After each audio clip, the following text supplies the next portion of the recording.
Hello नमस्कार दोस्तों, मैं ओमवीर यादव आप सभी का स्वागत करता हूं आपके अपने YouTube channel mind of study पर। कैसे हो दोस्तों? उम्मीद करते हैं सभी अच्छे होंगे और दोस्तों अपनी पढ़ाई में लग रहे होंगे सभी दोस्त। प्यारे दोस्तों, अपना जो चैप्टर चल रहा था आयु, आज हम उसकी नेक्स्ट क्लास लेके आए हैं और आज की जो क्लास है उसमें वेरी वेरी इंपॉर्टेंट क्वेश्चंस हम देखने वाले हैं। बेसिक्स हमारा कंप्लीट हो चुका था, अब हम कुछ इंपॉर्टेंट क्वेश्चन या तरह तरह की लैंग्वेज से जो बनने वाले क्वेश्चंस हैं उन क्वेश्चनों के डिस्कस हम यहाँ पर करने वाले हैं आज की क्लास में। दोस्तों, गुणात्मकता संबंध की जो लास्ट क्लास थी वेरी इंपॉर्टेंट क्लास थी। अब उससे भी और हटकर लैंग्वेज में क्या क्या बन सकते हैं क्वेश्चंस वो हम देखने वाले हैं। तो दोस्तों, आज की हमारी जो क्लास है उसमें सबसे पहले हम एक छोटे से कॉन्सेप्ट की तरफ चलेंगे और कॉन्सेप्ट क्या है वो हमें देखना है। देखिए, कल तक की जो क्लासों में हमने पढ़ा था उसमें एक छोटा सा कॉन्सेप्ट ये था कि पी की आयु क्यू की आयु की 6/7 गुनी है। तो प्यारे दोस्तों, यहां पर हमें P अनुपात Q यदि पूछा होता तो हम क्या करते? जो पहले आया है उसका पहले वाला वैल्यू, जो बाद में आया है उसका बाद वाला वैल्यू। तो हम डायरेक्ट यही तो सीखी थी हमने पहले वाली क्लास में। अब यदि चेंजमेंट करके आए क्वेश्चंस और एक ही व्यक्ति की दो आयु के बारे में बात करें तो हम कैसे करने वाले हैं वो ध्यान से सुनिए। यदि मैं आपको यहां पे आज की बात इस पे हम करने वाले हैं, यदि हम कहें राजेश की वर्तमान आयु 10 वर्ष पहले की आयु की तिगुनी है। आगे आपसे पूछेगा क्वेश्चंस। तो दोस्तों, इस लैंग्वेज को हमें कैसे डील करना है, कैसे लिखना है, क्या बताया गया है और क्या एक ही व्यक्ति है या फिर दो व्यक्ति हैं वो हमें देखना है। तो सबसे पहले यहाँ पे तिगुनी का मतलब हुआ दोस्तों 3 गुनी और बटे कुछ नहीं है तो कितना 1। अब ध्यान दें, व्यक्ति कितने हैं? यहाँ पे पी क्यू दो व्यक्ति थे, लेकिन दोस्तों यहाँ पे व्यक्ति एक ही है, राजेश। लेकिन राजेश की दो आयु के बारे में चर्चा हो रही है। नंबर 1 यहाँ पे वर्तमान है और नंबर 2 यहाँ पे पहले की बात हुई है। मीन्स एक ही व्यक्ति उसकी दो आयु की बात हुई है। तो यहाँ पे संख्या भी 3 और 1 2 है, इनमें बंटवारा करना है। तो एक तो हो जाएगा हमारा प्यारे दोस्तों वर्तमान और दूसरा होगा दोस्तों पहले। अब देखिए, राजेश की बात कर रहे हैं और राजेश की दो आयु के बारे में बात, एक तो वर्तमान और एक पहले। तो दोस्तों वर्तमान का कितना होगा? वर्तमान पहले आया तो वर्तमान का कितना होगा? 3 होगा और पहले का कितना होगा दोस्तों? 1 होगा। मीन्स ये अनुपात बनने वाला है 3:1। कितने वर्षों का गैप है? वर्तमान से कितने वर्ष पहले है? 10 वर्ष पहले है। तो यहां से 3 से 1 पहुंचे तो हमें 3 से 1 पहले जाना पड़ रहा है, मीन्स पीछे जाना पड़ रहा है। तो 3 से 1 पहुंचने के लिए हमें 2 चलना पड़ा और 2 यहाँ पे दोस्तों कितना है? वर्षों में 10 है। तो 2 यूनिट का वैल्यू कितना? 10। तो 1 यूनिट का वैल्यू कितना बना दोस्तों? 5 और 1 यूनिट 5 तो 3 यूनिट 15 वर्ष हो जाएगा और 1 यूनिट कितना हो जाएगा? 5 वर्ष। ये आयु हमें मिलने वाली है।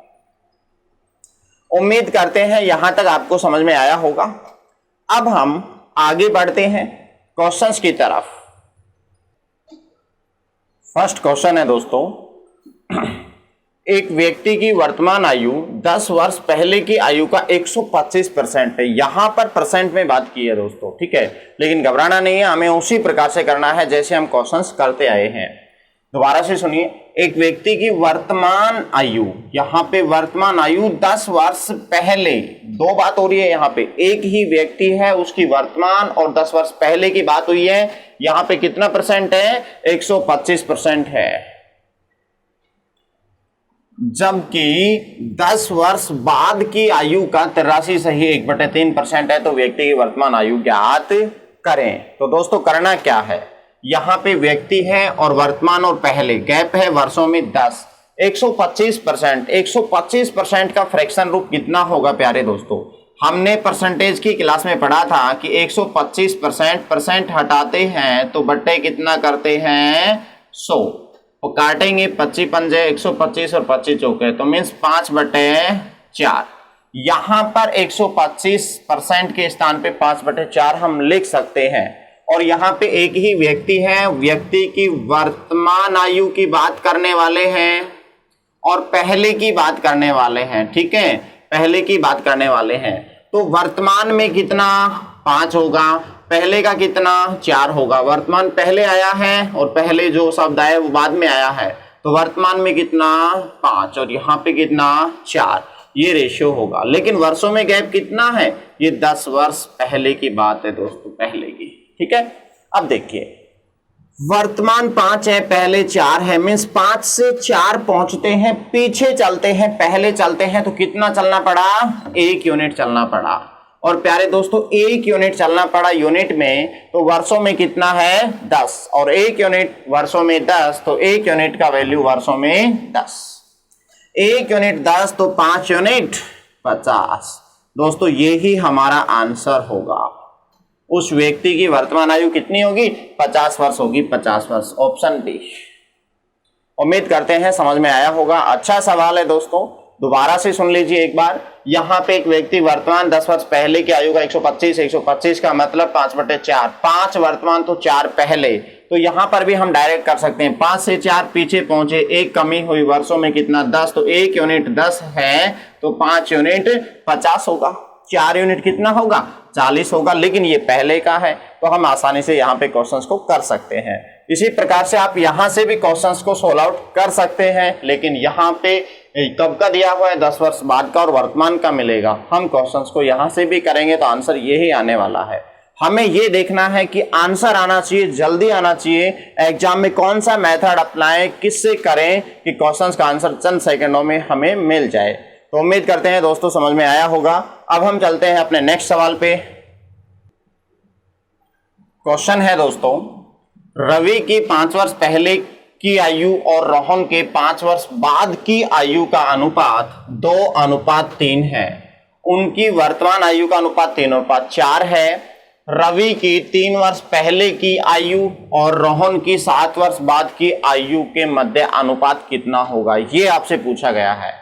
कैसे करना है क्वेश्चंस को ध्यान से सुने। यहाँ पे जो है उनकी वर्तमान आयु का अनुपात कितना है, ये रवि का है और दूसरा कौन है रोहन, तो यहाँ पे रवि होगा और ये रोहन होगा। वर्तमान में अनुपात दोस्तों 3:4 है, ये वर्तमान में है प्यारे दोस्तों, वर्तमान। लेकिन दोस्तों यहां पर एक की कुछ वर्ष पहले की बात हुई है और दूसरे की कुछ वर्ष बाद की बात हुई है, तो हमें अंतर अलग अलग मिल रहा है। यहाँ पे एक का आगे एक का पहले, तो हमें आयु इनकी निकालनी होगी या माननी होगी। तो दोस्तों रवि 3 यूनिट है और रोहन 4 यूनिट है, तो हम इसको लिख सकते हैं कि रवि फाइनल 3x बना और ये कितना मिला 4x, रोहन कितना 4x, मीन्स रवि का 3x और रोहन का 4x, ये वर्तमान में आयु होगी। यहाँ पे x का मान यदि हमें मिल जाए तो हम x का मान यहाँ पे रख देंगे और आंसर हमारे हाथ में होगा। यहां तक कुछ नहीं किया, जैसा क्वेश्चन ने कहा वैसा ही किया है। वर्तमान में अनुपात 3:4 है तो हमने 3:4 लिख लिया। अब क्या कह रहा है, यहाँ पे आते हैं रवि की 5 वर्ष पहले की आयु, तो भाई रवि की 5 वर्ष पहले कितना होगा, तो रवि कितना है 3x है, लेकिन 5 वर्ष पहले पूछा तो माइनस कर देंगे। और रोहन के 5 वर्ष बाद की आयु, तो रोहन कितना है 4x है, और 5 वर्ष बाद पूछा तो +5 कर देंगे क्योंकि 5 वर्ष बाद हमें पूछा। अब देखो दोनों की आयु के मध्य अनुपात कितना है 2:3, मीन्स रेशियो में पूछा है, रेशियो में पहले ये है बाद में ये है। रवि का 5 वर्ष पहले का, रोहन का 5 वर्ष बाद का, दोनों का अनुपात है वो कितना है 2/3 या 2:3। यहां पे क्रॉस गुना करेंगे दोस्तों, 3 का गुणा यहां पे करेंगे 3 से, तो 3 × 9 तो 9x मिला।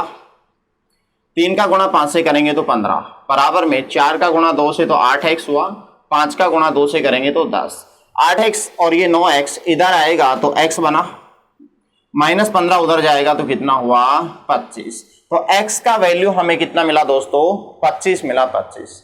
यहां पे x का वैल्यू रखेंगे तो 3 × 25 और यहां पे होगा 4 × 25, तो ये हुआ 75 और ये हुआ 100। कुछ बच्चे यहीं पे रेशियो निकालते हैं तो 25 75 25 और 100 3:4 वापस से वो ही आ जाता है, ऑप्शन मिलता नहीं है, वो सोचते हैं क्वेश्चन गलत है। दोस्तों क्वेश्चन गलत नहीं, क्वेश्चन सही है। पूछा क्या है, रवि की 3 वर्ष पहले की आयु। तो भाई रवि कितने का है, 75 का, 3 वर्ष पहले जाएंगे तो लेस कर देंगे, कितना बना 72। और रोहन के 7 वर्ष बाद की आयु, तो 7 वर्ष बाद हम जाएंगे तो ये कितना बना 107। रेशो पूछा था, ये ही अनुपात मिलने वाला है 72:107। तो प्यारे दोस्तों आंसर आ चुका है 72:107, ऑप्शन नंबर सी। काफी अच्छा सवाल था, ट्रिकी जरूर था लेकिन हमने आसानी से कर लिया है। चलते हैं नेक्स्ट क्वेश्चन की तरफ। क्वेश्चन है दोस्तों, निधि और पूजा की वर्तमान आयु का अनुपात 1:5 तथा दिव्या और पूजा की आयु का अनुपात 4:5 है। 2 वर्ष के बाद निधि और दिव्या की आयु का अनुपात 3:10, तो पूजा की वर्तमान आयु कितनी होगी।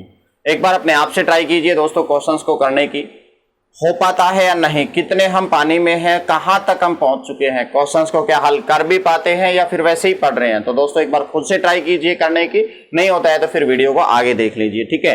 करने के बावजूद भी देखिए ताकि पता चले कि हमने कैसे किया और गुरुजी कैसे करा रहे हैं, ठीक है। तो ध्यान दें कैसे हमें करना है। तो क्वेश्चंस को करने से पहले एक छोटा सा कॉन्सेप्ट में सिखा देता हूं। यहाँ पे 3 बंदों की बात हुई है, वैसे तो हमने परसेंटेज में बता दिया था और रेशियो एंड प्रोपोर्शनल टू में अनुपात और समानुपात में डिटेल से हम पढ़ने वाले हैं। तो यहां पे मैं कहूं कि P अनुपात Q हमारे पास है 2:3 एंड Q अनुपात R जो है वो 3:4 है। ध्यान से सुनना, ये P Q का है और यहां पे Q R का है, अलग अलग है, हमें तीनों का निकालना है, P Q और R रेशियो में निकालना है। तो करना क्या होता है, Q यहां पर भी है, Q यहां पर भी है, तो Q का वैल्यू समान करना है। तो यहां पर भी Q 3 है, यहां पर भी Q 3 है, तो दोनों जगह पे सेम आ जाए तो Q का हमें 3 लिखना है। और यहाँ पे P का कितना है 2, तो 2 ही रहेगा। R का कितना है 4, तो 4 ही रहेगा। तो ये तीनों का कॉमन रेशियो मिल चुका है, P अनुपात Q अनुपात R कितना है 2:3:4। तो यहां पर कुछ इस कॉन्सेप्ट का यूज होने वाला है। यदि ये कॉमन नहीं मिले तो कैसे करना है इसकी हम डिटेल से चर्चा करेंगे। तो दोस्तों अब आइए आगे क्वेश्चंस की तरफ बढ़ते हैं। क्वेश्चन क्या कहता है वो देखिए, हर क्वेश्चन में कुछ ना कुछ नयापन जरूर मिलेगा, तो ध्यान दें इस क्वेश्चन में निधि और पूजा। तो सबसे पहले यहां पर वर्तमान दिया हुआ है वो निधि का और पूजा का कितना है 1:5, ठीक है, ये निधि और पूजा का है।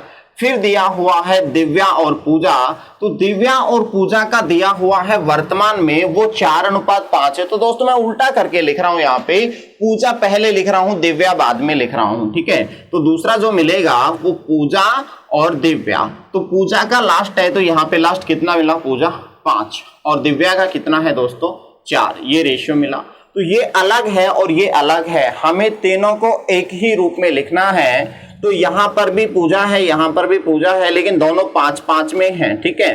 तो यहां पर पूजा का कितना होगा 5 होगा, यहां पे दूसरा निधि है और एक दीपा है, तो कितना होगा दोस्तों, सबसे पहले कॉमन का लिखेंगे, यहाँ पे 5 तो यहाँ पे 5 तो यहाँ पे 5, निधि सेम रहेगा, दीपा कितना 4 रहेगा। यदि ये सेम है तो, सेम नहीं है तो सेम हमें करना होता है। और उसकी क्लास हमने मैथ्स के परसेंटेज में एक क्वेश्चन आया था, वहां पर डिटेल से बता दी थी, फिर भी हम चर्चा करेंगे आगे आने वाली क्लासों में। अब ध्यान दें, ये हमारा हो चुका है निधि पूजा और दीपा का। आगे क्या बोला गया है कि 2 वर्ष बाद निधि और दिव्या की बात हुई है दोस्तों, निधि और दिव्या, निधि और दिव्या। तो हम यहां पर क्वेश्चंस को नए रूप में लेते हैं, निधि और दिव्या यहां से उठाएं तो निधि का कितना और दिव्या का कितना, तो निधि का 1 है और दिव्या का कितना है 4 है।